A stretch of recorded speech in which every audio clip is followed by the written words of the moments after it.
Hello बच्चों, welcome back to my YouTube channel Akash coaching classes में आपका स्वागत है। आज मैं कक्षा 9 एसएसटी मीन्स बच्चों सामाजिक विज्ञान, आपके लिए मैं आज सामाजिक विज्ञान का बहुविकल्पी प्रश्न लेकर उपस्थित हो गया हूँ। तो बच्चों ये आपका खंड आ रहेगा। तो बच्चों आप लोग ध्यान दीजिएगा, ये क्या रहेगा बच्चों? खंड आ। खंड आ में बच्चों आपको पेपर में 20 बहुविकल्पी क्वेश्चन मिलेंगे। तो बच्चों वहाँ पर आपको 4 विकल्प मिलेंगे। यहाँ पर मैं सिर्फ आपको एक ही विकल्प करा पाऊँगा बच्चों, नहीं तो वीडियो बहुत ज़्यादा लंबी हो जाती है।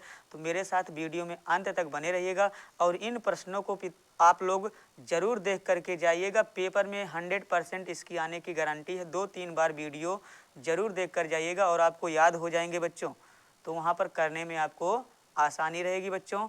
तो चलिए हम आज 1 से लेकर 110 प्रश्न लगभग देखेंगे बच्चों। तो आप लोग ध्यान दीजिएगा, मेरे साथ बने रहिएगा और वीडियो पसंद आए तो आगे ज़रूर शेयर करिएगा। देखो बच्चों, पहला प्रश्न कह रहा है, इनमें से कहाँ सर्वप्रथम महिलाओं को वोट का अधिकार मिला? तो बच्चों सबसे पहले महिलाओं को वोट डालने का अधिकार कहाँ मिला? न्यूजीलैंड। कहाँ मिला बच्चों? न्यूजीलैंड में। आगे आप लोग ध्यान दीजिएगा, अगला प्रश्न कह रहा है, चौरी चौरा कांड किस वर्ष घटित था? तो बच्चों कब हुआ था? 1922 में घटित हुआ था चौरी चौरा कांड। आगे आप लोग ध्यान दीजिएगा, गुलामगिरी पुस्तक के लेखक कौन हैं? ज्योतिबा राव फूले जी हैं बच्चों। आगे आप लोग ध्यान दीजिएगा, इनमें से कहाँ एकात्मक शासन व्यवस्था है? तो बच्चों एकात्मक शासन व्यवस्था कहाँ का है? श्रीलंका का। चलिए बच्चों हम लोग आगे चलते हैं। भारत में लौह इस्पात का पहला कारखाना कहाँ स्थापित किया गया? तो बच्चों कहाँ किया गया? झारखंड में। आगे बच्चों कह रहा भारत का सबसे लंबा राष्ट्रीय राजमार्ग कौन सा है? तो बच्चों सबसे लंबा राष्ट्रीय राजमार्ग कौन है? NH-44 यानी 44, NH 44। ध्यान दीजिएगा बच्चों, निम्नलिखित में से कौन सा खनिज धात्विक है? लौह अयस्क। चलिए बच्चों आगे चलते हैं। भारत में चाय का अग्रणी उत्पादक राज्य कौन सा है? तो बच्चों चाय के लिए असम जाना जाता है, आप लोग याद कर लीजिएगा। अगला प्रश्न आपका कह रहा है, एल्यूमिनियम बनाने के लिए खनिज की आवश्यकता पड़ती है? तो बच्चों एल्यूमिनियम बनाने के लिए किस खनिज की आवश्यकता पड़ती है? बॉक्साइट। ध्यान दीजिएगा बच्चों आप लोग। अगला प्रश्न कह रहा है, किस नदी को बिहार में बाढ़ का मुख्य कारण माना जाता है? तो बच्चों बिहार में इसे बिहार का शोक के नाम से भी जाना जाता है। अगर आपसे पूछे बिहार का शोक किसे कहा जाता है तो कोसी नदी को ही कहा जाता है। तो बच्चों इसका आंसर कोसी नदी। अगला प्रश्न कह रहा है बच्चों, कपास खेती के लिए कौन सी मिट्टी उपयुक्त होती है? तो बच्चों ध्यान दीजिएगा, का से कपास और का से काली मिट्टी। बच्चों इतना याद रखिएगा, का से कपास, का से काली मिट्टी। कपास के लिए काली मिट्टी की आवश्यकता होती है। चलिए बच्चों हम अगले प्रश्न पर चलते हैं। अगला प्रश्न आपका क्या कह रहा है बच्चों? अगर वीडियो पसंद आ रही तो लाइक जरूर करें। कह रहा है, उपभोक्ता अधिकारों की घोषणा सर्वप्रथम कहाँ की गई थी? तो बच्चों कहाँ की गई थी? अमेरिका में। निम्नलिखित में से किसको सेवा क्षेत्रक भी कहते हैं? तृतीयक क्षेत्रक। बच्चों तृतीयक क्षेत्रक को कहते हैं, किसको कहते हैं? तृतीयक क्षेत्रक को। आगे चलते हैं बच्चों, भारत का मैनचेस्टर और पूर्ण का बोस्टन कहलाता है। तो भारत का मैनचेस्टर क्या कहलाता है बच्चों? भारत का मैनचेस्टर अहमदाबाद को कहते हैं। किसको? अहमदाबाद। आगे आप लोग ध्यान दीजिएगा, मुंबई हाई प्रसिद्ध है किसके लिए? तेल शोधन कारखानों के लिए। तेल शोधन कारखानों के लिए। चलिए बच्चों आगे चलते हैं, सुंदरवन राष्ट्रीय पार्क किस राज्य में स्थित है? पश्चिम बंगाल। कहाँ स्थित है बच्चों? पश्चिम बंगाल में। आगे आप लोग ध्यान दीजिएगा, भारत कह रहा भारतीय लोगों का मुख्य व्यवसाय कौन सा है? तो बच्चों भारतीय लगभग 70% भारतीय लोग क्या करते हैं बच्चों? कृषि। तो चलिए हम आगे बढ़ते हैं। अगला प्रश्न कह रहा है आपका, भारत में पहली रेलगाड़ी किन दो स्टेशनों के बीच चली थी या चलाई गई थी? तो बच्चों कहाँ चलाई गई थी? मुंबई से ठाणे के बीच। ध्यान दीजिएगा, कहीं कहीं थाने लिखा रहता है बच्चों। आगे, रिंडर पेस्ट क्या है? एक जगह का नाम है। क्या है बच्चों? रिंडर पेस्ट एक जगह का नाम है। आगे, कर्क रेखा किस राज्य से नहीं गुजरती है? तो बच्चों यह उड़ीसा से नहीं गुजरती है। अच्छा बच्चों, अगर आपको याद होगा तो कमेंट जरूर करिएगा कि कर्क रेखा किन किन राज्यों से होकर गुजरती है। आगे बच्चों चलते हैं। भारत का मानक यमोत्तर कितने डिग्री को माना जाता है? तो बच्चों भारत का मानक यमोत्तर जो है 82.5 डिग्री पूर्वी देशांतर को माना जाता है बच्चों। ध्यान दीजिएगा, ये 82.5 लिखा है, कहीं कहीं आपको ऐसे लिखा मिल जाएगा बच्चों 82.5 ऐसे लिखा मिल जाएगा, तब भी आप लोग घबराना मत। और कहीं कहीं ऐसे दे देता है 82.5 ऐसे दे देगा बच्चों, खाली इतना लिख देगा 5 पॉइंट, तब भी घबराना मत, इसे 82.5 ही बढ़ना है और पूर्वी देशांतर जरूर रहेगा, इतना ध्यान दीजिएगा आप लोग। आगे बच्चों कह रहा है, परवाल भित्ति से बना एक द्वीप को किस नाम से जाना जाता है? तो बच्चों लक्षद्वीप। किसे? लक्षद्वीप के नाम से जाना जाता है। आगे, हिमालय की सर्वाधिक ऊंची श्रृंखला कौन सी है? तो बच्चों माउंट एवरेस्ट। कौन है? Mount Everest. बच्चों कमेंट में बताइएगा माउंट एवरेस्ट की ऊंचाई कितनी है। चलिए बच्चों हम अगले प्रश्न पर चलते हैं। अगला प्रश्न कह रहा है, निम्नांकित में से कौन सी नदी प्रायद्वीपीय भारत की सबसे बड़ी नदी है? तो बच्चों प्रायद्वीपीय भारत की सबसे बड़ी नदी गोदावरी है। आगे ध्यान दीजिएगा आप लोग, निम्न में से कौन प्राकृतिक झील है? चिल्का झील, ये प्राकृतिक झील है बच्चों, ध्यान दीजिएगा आप लोग। ग्रीष्म ऋतु में उत्तरी मैदानों में बहने वाली पवन को निम्नलिखित में से क्या कहा जाता है? तो बच्चों उसे लूह कहा जाता है, लूह। आगे ध्यान दीजिएगा आप लोग, कुल वर्षा जो रबी फसल के लिए महत्वपूर्ण होता है को स्थानीय भाषा में क्या कहते हैं? महावट। क्या कहते हैं बच्चों? महावट। आगे ध्यान दीजिएगा आप लोग,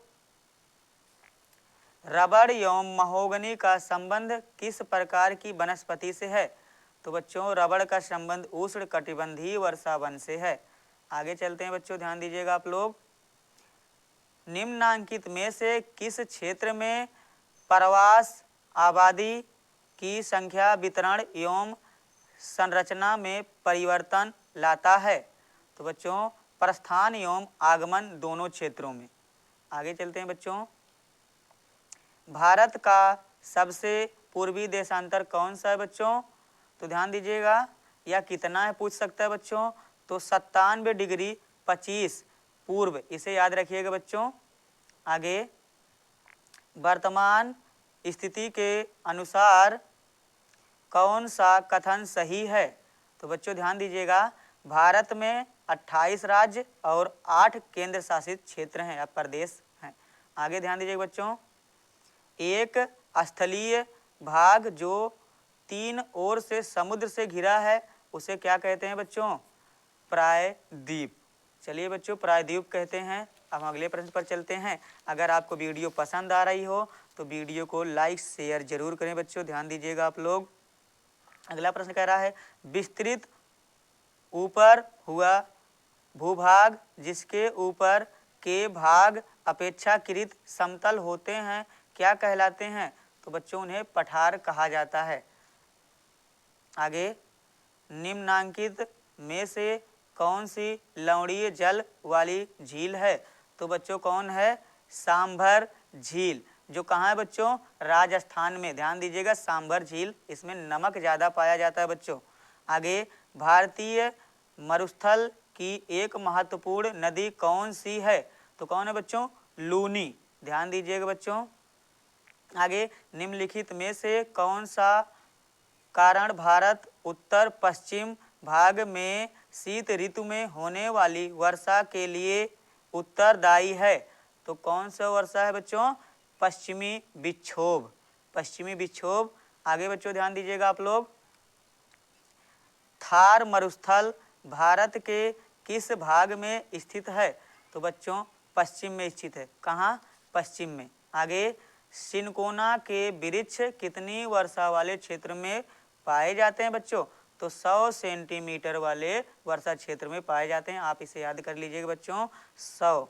ठीक है बच्चों, आगे चलते हैं हम लोग। 2011 की जनगणना के अनुसार कौन सा राज्य सबसे अधिक जनसंख्या वाला राज्य है? तो बच्चों अपना उत्तर प्रदेश। याद रखिएगा बच्चों, जहाँ जहाँ से वीडियो आप लोग देख रहे हो कमेंट जरूर करिएगा किस जगह से आप लोग देख रहे हो।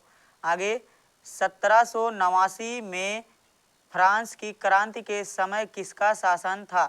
तो लुई 16वां।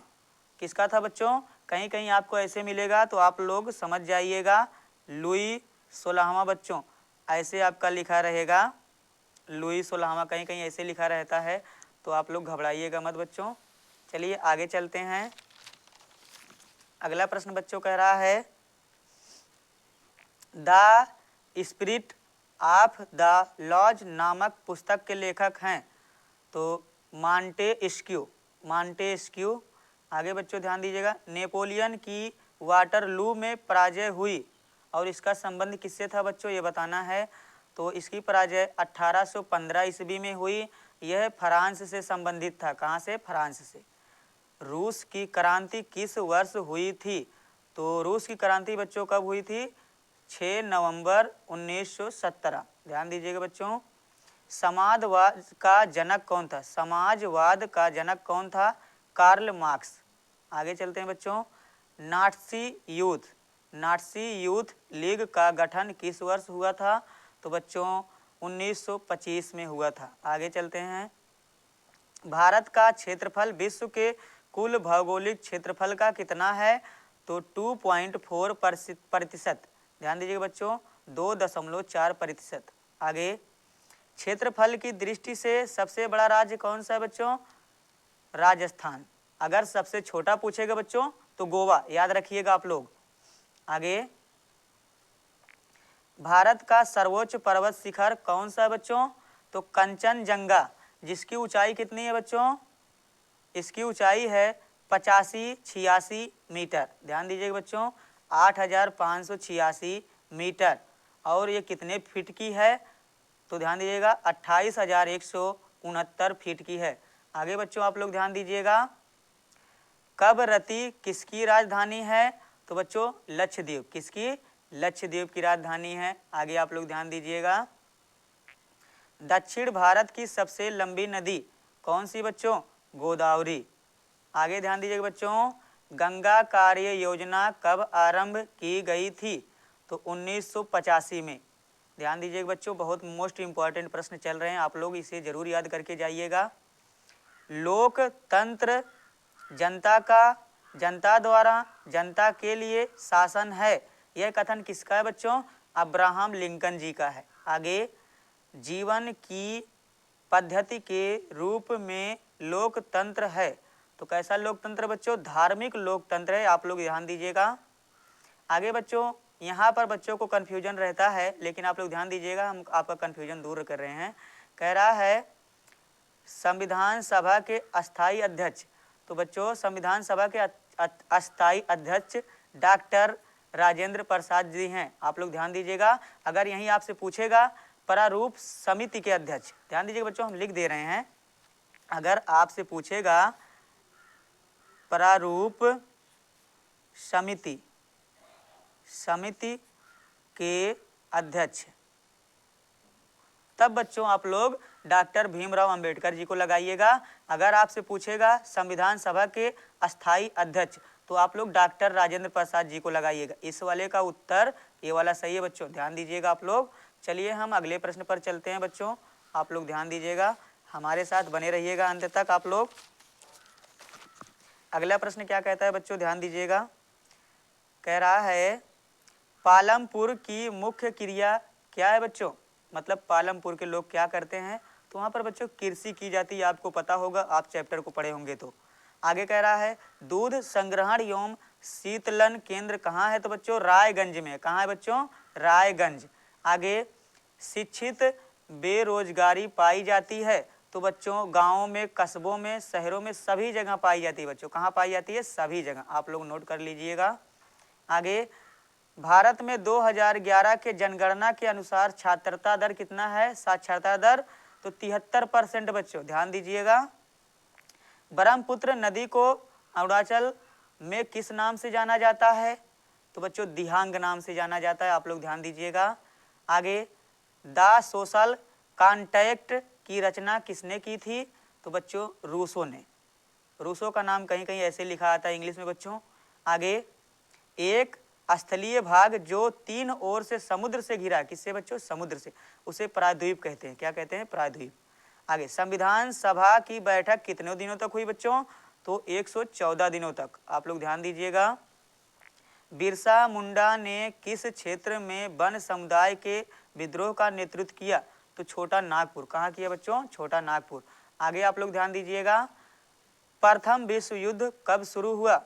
28 जुलाई 1914। कब बच्चों? 1914 को शुरू हुआ, ध्यान दीजिएगा आप लोग। अगला प्रश्न कह रहा है भारत में लोकतंत्र के समक्ष आने वाली बाधा, तो कौन सी बाधा थी बच्चों? अज्ञानतावाद, यही इसकी बाधा थी, ध्यान दीजिएगा, अशिक्षा तथा अज्ञानतावाद। आगे बच्चों भारतीय संविधान का जनक किसे माना जाता है बच्चों? तो डॉक्टर भीमराव अंबेडकर जी को माना जाता है, आप लोग ध्यान दीजिएगा। अगला प्रश्न है औपचारिक रूप से देश का सबसे बड़ा अधिकारी कौन है बच्चों? तो बच्चों आपको पता होगा राष्ट्रपति। तो बच्चों वर्तमान में भारत का राष्ट्रपति कौन है? आप लोग कमेंट जरूर करिएगा। चलिए हम अगले प्रश्न पर चलते हैं। अगला प्रश्न आपका कह रहा है भारत का राष्ट्रपति चुने जाने के लिए व्यक्ति की न्यूनतम आयु कितनी होनी चाहिए? मतलब बच्चों उनकी एज पूछी जा रही है। तो 35 वर्ष। कितना? 35 वर्ष। आगे भारतीय संघ के दक्षिणतम बिंदु को क्या कहते हैं बच्चों? तो दक्षिणतम बिंदु को इंदिरा पॉइंट या इंदिरा बिंदु कहते हैं, ध्यान दीजिएगा आप लोग। आगे बच्चों भू प्रॉपर्टी की कितनी टेक्टोनिक प्लेटें हैं? तो 7। कितनी प्लेटें बच्चों? 7। आगे ध्यान दीजिएगा भारत में मानसून का आगमन कब से होता है? तो बच्चों जून से आरंभ होता है और सितंबर के लास्ट तक चलता है, आप लोग याद रखिएगा।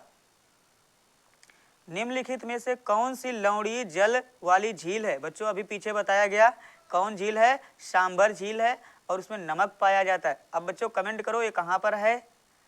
आगे संचार एवं परिवहन किस क्षेत्रक के अंतर्गत आते हैं? तो बच्चों संचार जो है तृतीयक क्षेत्रक के अंतर्गत आता है और सेवा क्षेत्रक के अंतर्गत भी इसे बोला जाता है। आगे बच्चों कह रहा है उत्पादन के लिए आवश्यक है? तो बच्चों भूमि, श्रम, पूंजी, तीनों चीज उत्पादन के लिए आवश्यक है बच्चों, आप लोग ध्यान दीजिएगा। प्रछन्न बेरोजगारी किस क्षेत्र में पाई जाती है बच्चों? कृषि क्षेत्र में। कहाँ पाई जाती है? कृषि क्षेत्र में। आगे बच्चों FCI का क्या है? यानी बच्चों इसका फुल फॉर्म पूछा जा रहा है, तो फूड कारपोरेशन ऑफ इंडिया, ध्यान दीजिएगा बच्चों। आगे उत्पाद के कारक हैं मजदूर, भूमि, भौतिक एवं मानव पूंजी, ये सभी। तो बच्चों सभी, ध्यान दीजिएगा आप लोग। फ्रांस की महिलाओं को मत अधिकार कब प्राप्त हुआ? 1945 में, ध्यान दीजिएगा बच्चों, 1945 में मत अधिकार प्राप्त हुआ फ्रांस में। आगे मेंशेविकों का नेता था, कौन था बच्चों? अलेक्जेंडर केरेस्की। अलेक्जेंडर केरेस्की। प्रछन्न बेरोजगारी क्षेत्र में गोचर होती है, तो किस क्षेत्र में बच्चों? कृषि। आगे कुल्लू घाटी किस राज्य में स्थित है? हिमाचल प्रदेश में। कहाँ स्थित है बच्चों? हिमाचल प्रदेश में। बच्चों अगर वीडियो पसंद आ रही तो लाइक जरूर करें। चलिए हम अगले प्रश्न पर चलते हैं। अगला प्रश्न क्या कह रहा है, ध्यान दीजिएगा आप लोग। प्रारूप समिति, तो बच्चों कह रहा है प्रारूप समिति के अध्यक्ष कौन थे? डॉक्टर भीमराव अंबेडकर। अभी बच्चों हमने पीछे आपको बताया है। आगे ध्यान दीजिएगा संसद के कितने सदन होते हैं? तो बच्चों 2, उनका नाम है लोकसभा और राज्यसभा। आगे बच्चों फ्रांस के क्रांति के समय फ्रांस का शासक कौन था? तो फ्रांस के समय बच्चों लुई 16वां। देखिए बच्चों वही प्रश्न आ गया अभी जो हमने पीछे कराया था, लुई 16वां ऐसे लिखा रहेगा आपका। आगे, बुलर झील किस राज्य में स्थित है? तो जम्मू एंड कश्मीर। ध्यान दीजिएगा बच्चों। रबर का संबंध किस प्रकार की वनस्पति से है? उष्णकटिबंधीय वर्षा वन से। सामूहिक खेतों को क्या कहा जाता है? तो कोलख होज। क्या कहा जाता है बच्चों? कोलख होज कहा जाता है, याद कर लीजिएगा। मुख्य चुनाव आयुक्त की नियुक्ति करता है? तो बच्चों राष्ट्रपति। ध्यान दीजिएगा। हिटलर की गुप्तचर पुलिस कहलाती है? गेस्टापो। गेस्टापो क्या कहलाती है बच्चों? गेस्टापो। आगे, किस देश ने द्वितीय विश्व युद्ध में परमाणु बम का प्रयोग किया? तो बच्चों संयुक्त राज्य अमेरिका, जिसे इंग्लिश में यूएसए भी कहा जाता है, यूएसए। आगे, सेरेंगेटी राष्ट्रीय पार्क कहाँ है? तंजानिया। ध्यान दीजिएगा बच्चों, कहाँ है? तंजानिया में। तंजानिया में ये स्थित है। आगे, विश्व इतिहास में दर्ज सबसे बुरा अकाल किस देश में पड़ा था? तो बच्चों वह चीन में पड़ा था। आप लोग ध्यान दीजिएगा। दक्षिण अफ्रीका में हाल ही में स्थापित लोकतंत्र के प्रथम राष्ट्रपति कौन थे? तो नेल्सन मंडेला। Nelson Mandela. आगे ध्यान दीजिएगा बच्चों आप लोग। गुआंतनामोबे जेल कहाँ है? तो बच्चों गुआंतनामोबे जेल क्यूबा में है। कहाँ है? क्यूबा में। आप लोग याद कर लीजिएगा बच्चों। चलिए अब हम आखिरी प्रश्न पर चलते हैं बच्चों। तो यहाँ पर कह रहा है भारतीय नागरिकों के मौलिक अधिकारों का अंतिम रक्षक कौन है? तो बच्चों अंतिम रक्षक उच्चतम न्यायालय है। ध्यान दीजिएगा आप लोग। आगे, बंगाल की खाड़ी में स्थित केंद्र शासित प्रदेश हैं? अंडमान निकोबार द्वीप समूह। ध्यान दीजिएगा, बंगाल की खाड़ी में अंडमान निकोबार द्वीप समूह स्थित है बच्चों। भगीरथ कह रहा भगीरथी किस नदी का मुख्य धारा है? तो बच्चों भगीरथी गंगा से संबंधित है और गंगा नदी से ही इसकी मुख्य धारा है। भारत की जलवायु कैसी है बच्चों? तो भारत की जलवायु मानसूनी है, मानसूनी। ये हमेशा बदलती रहती है बच्चों। आगे, जलियांवाला बाग की घटना कब हुई बच्चों? तो 13 अप्रैल 1919। 13 अप्रैल 1919 जलियांवाला बाग की घटना हुई थी। भारत में कुल कितने केंद्र शासित प्रदेश? तो बच्चों 8। ध्यान दीजिएगा आप लोग। वियना की संधि कब हुई थी? तो वियना की संधि 1815 में हुई थी बच्चों। आगे आप लोग ध्यान दीजिएगा। अंतरराष्ट्रीय मुद्रा कोष IMF की स्थापना कब हुई थी? 1944 में। आगे बच्चों प्रश्न नंबर 104 में क्या कह रहा है? भारत में पंचायती राज की स्थापना कब हुई थी? तो 1992 में हुई थी बच्चों। ध्यान दीजिएगा, 1992 में। निम्न में से किस राज्य में काली मृदा मुख्य रूप से पाई जाती है? तो काली मृदा कहाँ पाई जाती है बच्चों? महाराष्ट्र में। आप लोग ध्यान दीजिएगा। आगे, लौह अयस्क किस प्रकार का संसाधन है बच्चों? तो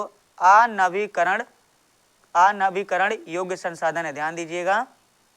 आगे, निम्नलिखित में से कौन सी एक फलीदार फसल है? तो दालें। अब बच्चों कोई भी दाल हो सकता है, चना की दाल, अरहर की दाल। तो दो दाल है वह फलीदार फसल है। ध्यान दीजिएगा आप लोग। आगे, भारत का सबसे ऊंचा बांध निम्न में से कौन सा है? तो भाखड़ा नागल बांध। कौन सा? भाखड़ा नागल बांध। तो बच्चों बस प्रश्न यहीं तक थे। आई होप वीडियो आपको पसंद आई होगी। अगर वीडियो आपको पसंद आई होगी तो हमारे वीडियो को लाइक, शेयर और सब्सक्राइब जरूर करें। वीडियो देखने के लिए आपका बहुत बहुत धन्यवाद। मिलते हैं अगली वीडियो में।